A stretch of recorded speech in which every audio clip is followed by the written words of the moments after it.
wale ni bagerie. Hizi ni machungu.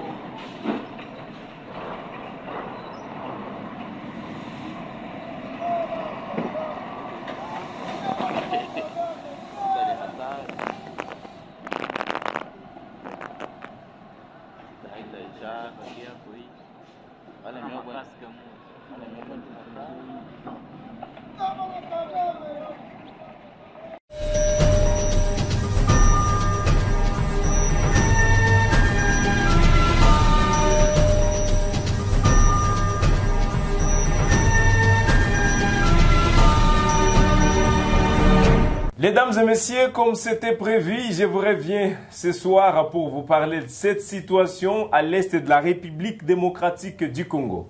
Situation de Césaire, air de l'est de la province du Nord Kivu vis-à-vis de ces affrontements. Je bien voulu vous en parler encore aujourd'hui. Nous nous sommes fixés un rendez-vous l'après-midi, mais cela n'a pas été possible parce que les rites d'affrontement ont continué et que nous n'avions pas eu le moyen, de contacter ou bien d'atteindre nos sources dans les territoires de Lubero. Raison pour laquelle je reviens ce 16h. Je me dis, je ne peux pas aussi passer cette soirée sans vous mettre au parfum de l'actualité vis-à-vis de ce qui se passe à l'est de la République démocratique du Congo. Avant d'en parler, mesdames et messieurs, j'ai l'honneur de lui dire bienvenue dans ce studio de Guerre Afrique Télévision, la télévision panafricaine au cœur des investigations. C'est un analyste indépendant, c'est un citoyen congolais, un activiste des droits humains, un acteur de la société civile. Christophe Mouissa, bonjour et bienvenue. Bonjour, comment vous allez?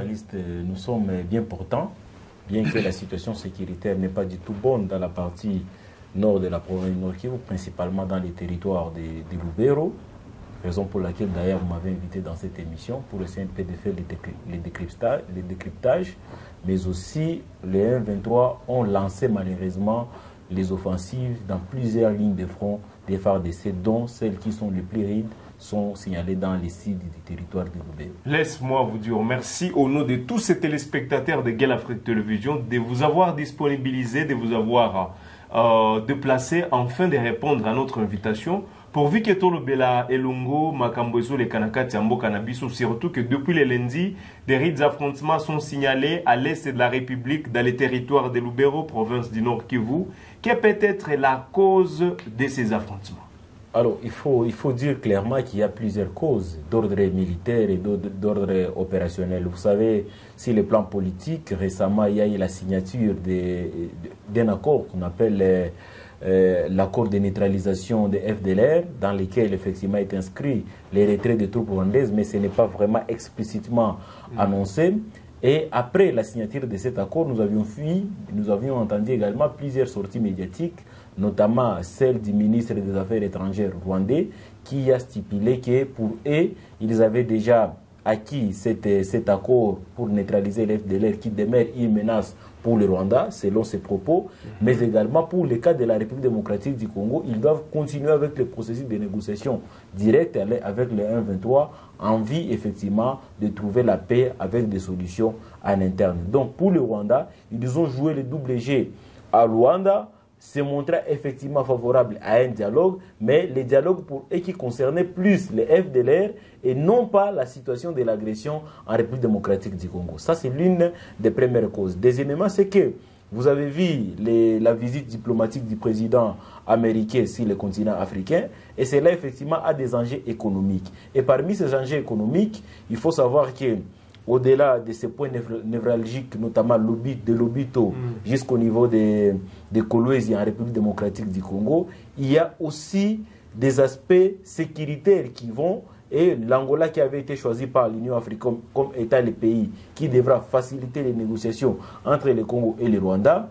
Aujourd'hui, nous nous retrouvons aussi presque dans la même situation où notre or congolais a été décidé pour qu'il soit en tout cas traité ou soit raffiné au Rwanda. Donc, toute cette dimension, sur le plan économique, sur le plan politique et diplomatique, aujourd'hui ont permis au M23 de lancer une nouvelle fois des offensives, alors que nous nous retrouvons dans une situation de cesser les faits, où en principe toutes les armes devraient se taire et donner la chance au processus de négociation, comme cela n'a pas été respecté, et les rendez-vous du 15 décembre 2024 qui prévoit en Angola la rencontre entre le président de la République démocratique du Congo et le président du Rwanda, M. Paul Kagame, cela aussi fait partie des enjeux qui poussent aujourd'hui les M23 à lancer les offensives, effectivement pour que les camps qui aura une certaine avancée sur les plans militaires pourraient également influencer les échanges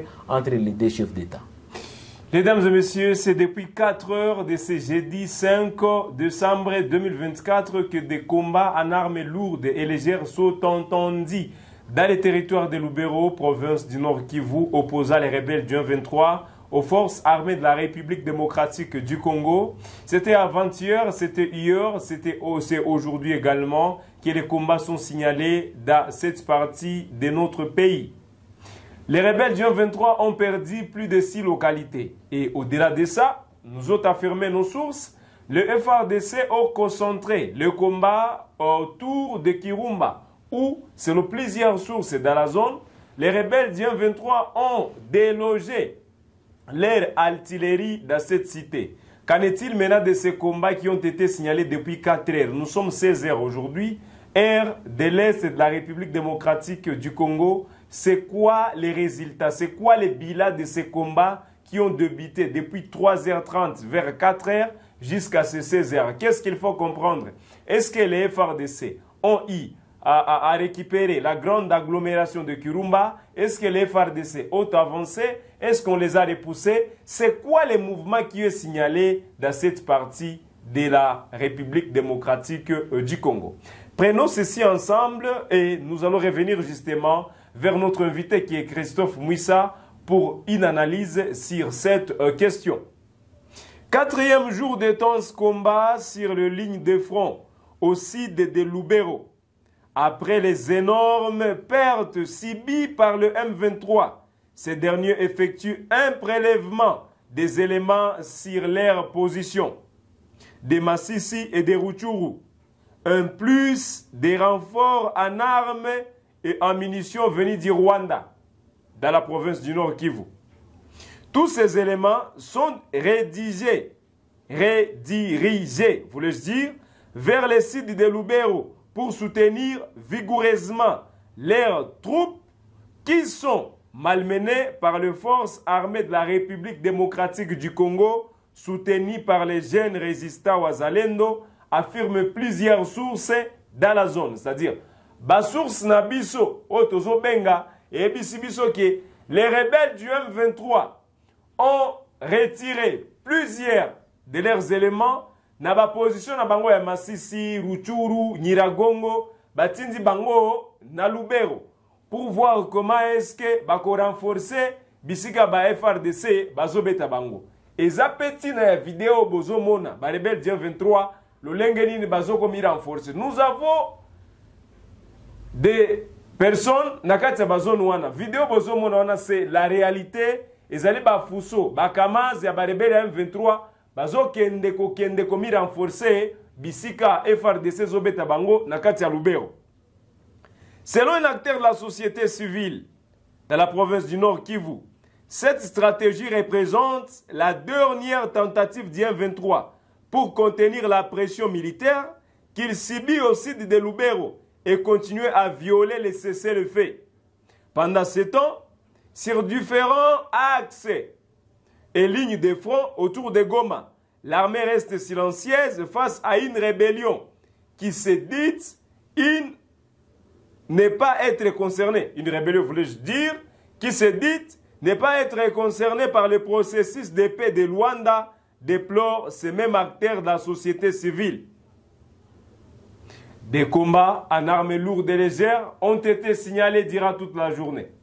Et on en parle aujourd'hui des rebelles du M23 qui se déplacent vers Lubero, quittant leurs axes Massissi, Rutshuru, Nyiragongo, voire même ceux-là qui envisageaient aller dans les territoires de Walikale. Christophe Mwissa, vous venez bien de suivre la vidéo, comment est-ce que les rebelles du M23 montent dans des jeeps, montent dans des Kamaz et se déplacent vers Lubero, où des combats en armes lourdes et légères ont été entendus toute la journée. Ce n'est pas toute la journée, c'est depuis le lundi jusqu'à aujourd'hui où les FARDC ont eu à récupérer quelques villages et nos sources dans la zone précisent que le FARDC répondait qu'aux attaques de l'ennemi. Le fait pour le M23 de commencer à se déplacer pour aller renforcer d'autres positions, c'est quoi votre analyse pour commencer par là? Alors, il faut préciser qu'à travers la vidéo que nous venons de voir, il faut préciser que l'ennemi maintenant est dans une situation de débandade où il ne sait plus à quel sens vouer. Ça devrait également être une très bonne opportunité pour les FARDC appuyés par les Wazalendo pour continuer effectivement à attaquer toutes leurs positions, en fait de les neutraliser une bonne fois pour toutes. Parce que, vous l'aviez dit d'ailleurs dans votre intervention, qu'aujourd'hui, les 1-23 qui se dit ne pas être reconnu ou ne reconnaît pas les accords qui ont été signés en Angola, cela prouve à suffisance que c'est une rébellion qui se verrait être congolaise et qui doit être matée conformément au principe de réciprocité en République démocratique du Congo. Parce que ce que je suis en train de suivre aujourd'hui avec ce discours de ping-pong et cette bipolarité du Rwanda qui, à un certain moment, affirme qu'il est en République démocratique du Congo à travers son armée, et de l'autre côté dit que non, le gouvernement congolais doit continuer à négocier avec les M23, lesquels M23 s'est dit ne pas se retrouver dans les accords de Luanda. Ça paraît comme un jeu d'enfant. Et nous, en tant qu'État, en tant que gouvernement congolais, nous devions prendre toutes les mesures nécessaires aujourd'hui, profitant de cette occasion où l'ennemi est en débandante, et surtout que c'est lui qui a attaqué, c'est lui qui a violé en premier les cessez-le-feu, et le gouvernement est dans toute la plénitude de son droit en fait de combattre l'ennemi et de non seulement se laisser sur une même ligne de front, notamment dans les sites de Lubero, parce qu'il faut préciser que le Kirumba, c'est une commune rurale, aujourd'hui une grande agglomération où vivent les populations et qui était déjà acquise au niveau par les M23 après avoir conquis les Kanyabayonga. Donc aujourd'hui, moi je pense que c'est encore une nouvelle opportunité pour les FARDC de continuer à se battre, de mobiliser les Wazalendo et pour cette fois-ci, ne pas céder au chantage, soit en disant les replis stratégiques, il faut respecter les cessez-le-feu parce que aussi les cessez-le-feu ne concernaient que l'armée rwandaise et l'armée congolaise. Maintenant que le Rwanda dit que le 1-23 doivent négocier avec le gouvernement congolais, que le gouvernement congolais n'est plus d'accord avec ça, et que de l'autre côté, le 1-23 se dit ne pas reconnaître les accords qui ont été signés entre le Rwanda et le Congo, c'est que pour nous, nous devons traiter les 1-23 comme tels, comme des rebelles, bien qu'ils ont un appui logistique du Rwanda. Ça sera encore de nouvelles preuves de plus pour aller montrer auprès des chefs d'État de l'Union africaine et même à la communauté internationale que voilà, le Rwanda joue le double jeu. Donc, au-delà de cette très bonne volonté de pouvoir vider tous les prétextes montés de toutes pièces par le Rwanda, disant qu'il vient pour traquer les 1-23 alors qu'ils ont déjà obtenu, pour traquer les FDLR, pardon, alors qu'ils ont déjà obtenu la neutralisation, ça serait encore une preuve de mauvaise foi de la part du Rwanda et qui pourrait effectivement tirer toutes les conséquences des droits sur le plan international. Christophe Mouissa, pensez-vous, vous êtes un analyste indépendant, est-ce que vous pensez aujourd'hui le FARDC continue à récupérer ce village qui était entre les mains des rebelles du 23. Cela, c'est dans l'essence de la réciprocité. Les FARDC reçoivent les attaques d'un 23 et ils sont obligés de riposter comme ils sont appelés à défendre également la patrie. Pensez-vous que ça sera aussi facile pour les FARDC, permettez la question, non, de vouloir bien, qu'est-ce que je voulais dire, de vouloir bien Kobomba, conserver. Conserver, c'est encore très fragile. Kozaranango pourvu que quoi ali sous-souté, maintenir yango très bien. Pensez-vous que ça sera encore facile pour le FARDC? Alors, vous savez, parce que des fois, tu as au monde à Bango, Babungisi, Bazui, Babungisi, est-ce que ça sera encore le cas ou bien certitude Touroyo, Bozanango, qui est ce que Bazui yango et quoi ali sous-souté vis-à-vis de Banjo ou toujours Kotala? Alors, tout dépendrait effectivement aussi des accords et des engagements que le gouvernement est en train de prendre.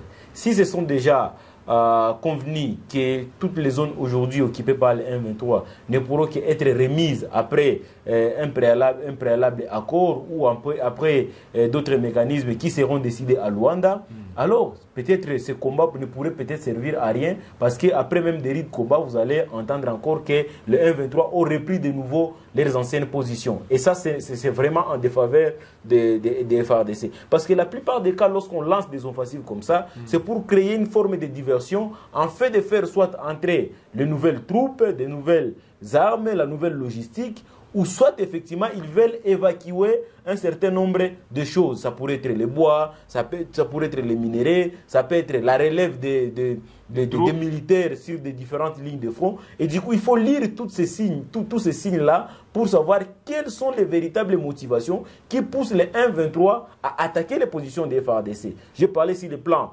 politique, sur le plan diplomatique, et ici je parle maintenant en termes d'opération sur le terrain.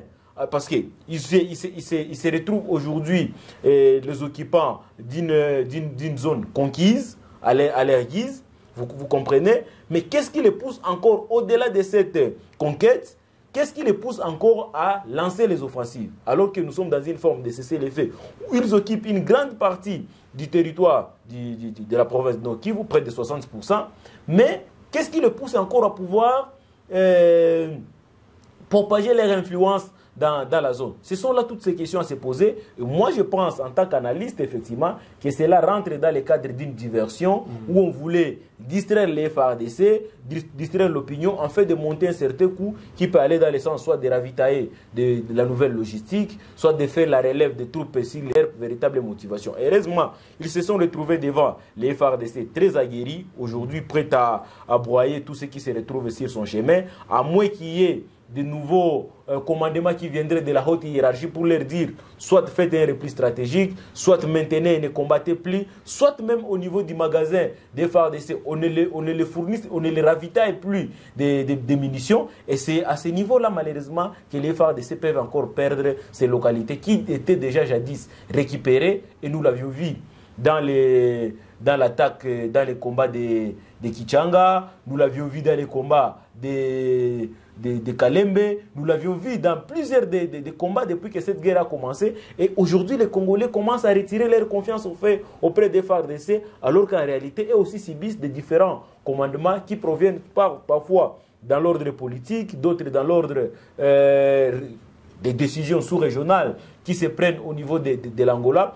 Et aujourd'hui, nous nous retrouvons malheureusement dans une phase de non-retour, parce que l'accord est déjà là. Il suffit qu'on les respecte. Ceux qui ne les respectent pas doivent être traités comme tels. Parce que les gens qui agissent sans foi ni loi, qu'est-ce qu'ils vont faire d'eux?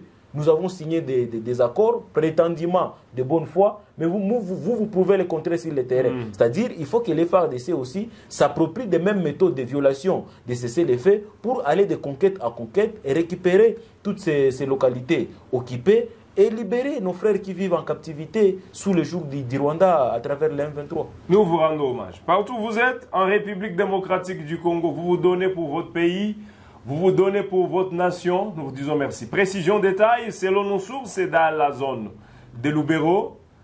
Il y a au moins 7 camions de rebelles du M23. Bafuso ana bozo monezo les kezali ba rebelles à M23. O baza komi déplacer ba bimi ba position moko. Baké ba position mususu pour aller renforcer parce que frappe ba FARDC bazo beta likolo kuna na Lubero ezali ya masekité. Alors ba signaler 7 camions 7 fuso ya batu oyo babima ki ya M23 bazo kende ko renforcer ba position. Mais ba source na biso kaka ezo ko affirmer que ba combat en armes lourdes et légères et yokama ki toute la journée. Mais nanu tingonga oyo ba FARDC kirumba wana ba kabi yango nanu mobimbate c'est-à-dire nanu bazu yango mobimbate ba jana kokote la oyo balobaka na français entrée ya kirumba mais nanu ba koti na kati ya mozino nango te mais tozo poursuivre pour que toyeba boni ekozala. Les affrontements d'hier ont pris fin à 19h toyebite ya héros et ya lelo ko prendre ernini mais tozo ko continuer ko informer bino face à la situation de la République démocratique du Congo. Monsieur Christophe Mouissa, pour finir, nous sommes vers la fin. Les rebelles du 23 vont réveiller Bitumba. Bandi ko attaquer la position des rebelles du 23 et à FARDC. Balobi na ngambo na bango ke processus à Luanda ni de près ni de loin est ali bangote. Wana ba rebelle M23. oyo azali mokonzi ya ministère ya affaires étrangères à Rwanda tozoyoka pe ba discours na ye eza ba discours akoale dans le sens que RDC eza na convention ata moko te na Rwanda c'est dans le sens ça soit au moins que ngande nazoyoka ye mabe mais eza ba discours oyo azo orienté yango dans le sens mutuna na ngai ya liboso pourquoi Rwanda affiche ce tel comportement soki azate na convention na RDC vis-à-vis na médiateur Rwanda bazokende kosala nini kuna na Rwanda yango c'est la première question. La deuxième question pour finir, c'est prévu que les deux présidents, celui de la République démocratique du Congo et celui du Rwanda, se retrouvent au niveau de Rwanda C15. Nous avions dépassé oyo batu balobaka ki mokonzi aloba baso bakutana au ciel, nous ne pouvons pas aussi tomber plus bas pour aller analyser le fait na basanso wana. Mais pensez-vous que kokutana ya Tshisekedi na Kagame, le président Tshisekedi et le président Kagame, je corrige, pourra faciliter au moins la tâche aux Congolais et que les déplacés de guerre au bazo croupir, bazo souffrir, bazonga nakati ya ba village respectif na bango. Alors mutuna na ya liboso na lingi na bandela wana oyebi ke Rwanda si amesana mingi na biso. Ti lelo tokomi ko signer ba accord bisusu oyo bakisami na bao nyoso tosi to signer banda plus de 30 ans lelo. Oyebi ke bitumba oyo bandi lelo te et bandaki depuis 94 ti lelo tozaka kana kati ya bitumba. Kasi tosi tosala ba concession na oyo etali ba rébellion oyo ezali kaka fabriqué na Rwanda na Uganda. Ti lelo bakoro wana nanu ezala respecté te. Tokoma ti na niveau ko intégrer batu mususu oyo bazana ba nationalité penza douteuse totie bango na kati ya administration na biso ba misusu bakoti na kati ya armée ba misusu pe bakomi ba ministre na mboko. Kasi bango kozala satisfaire bango ezala kate. Et comme il est là penza activité moko ya routine côté moko kiteni koti na kati ya masolo na kati ya gouvernement ba misusu batikali ba rebelle bao bakotika bakokota na kati ya armée pe basali défection ba komi lisusu ba rebelle yango comme il est là cercle moko vicieux pe ba akoro nyoso to signaka ekendaka kaka na sens moko.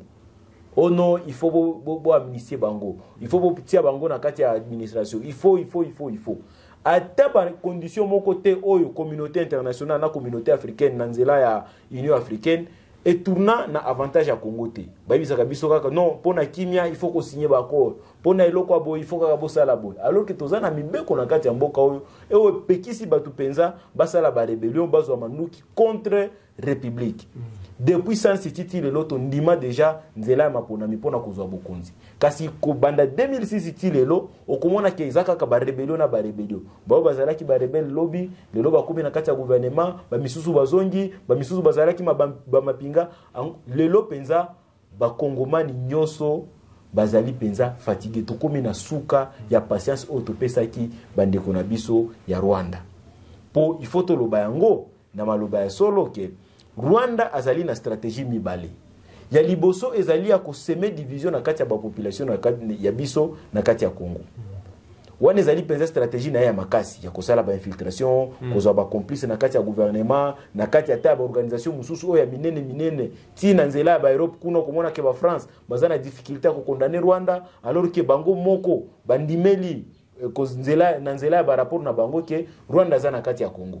Kasi ko sanctionner ye et komi nango mobulu ozomona stratégie na ya mibale ezali kaka kotungisa ko accuser ke FDLR za na kati ya Congo kasi FDLR yango ata 30 ans ngo isi eleki est-ce que FDLR ti lelo lokola toyebi penza Rwanda ndenge ezali est-ce que FDLR lelo est représenté encore menace ya munene et pas ya Rwanda o bazana makoki lelo bazana ba appui financier pe technique ya Union européenne na nzela ya mapinga na bango bazokende ba mission na kati ya Mozambique ba misusu na kati ya Centrafrique est-ce que penza lelo bato bazalaki actif depuis plus de 30 ans est-ce que lelo penza ba représenter les sous menace et pas Rwanda ezali des stratégies o utilisaka pona ko sala ba agression pe ba désordre azali ko sala na kati ya région ya Grand Lac po lelo pe na kozongela sikango lokola toyebi déjà ba stratégie ya Rwanda kasi pona nini biso tozo peaufiner ba nouvelle stratégie te ya ko contourner ba stratégie wana oyo mungu nazo tia kaka en place bambula na babula tozo signer ba accord na ba accord kasi tilelo ba même proposition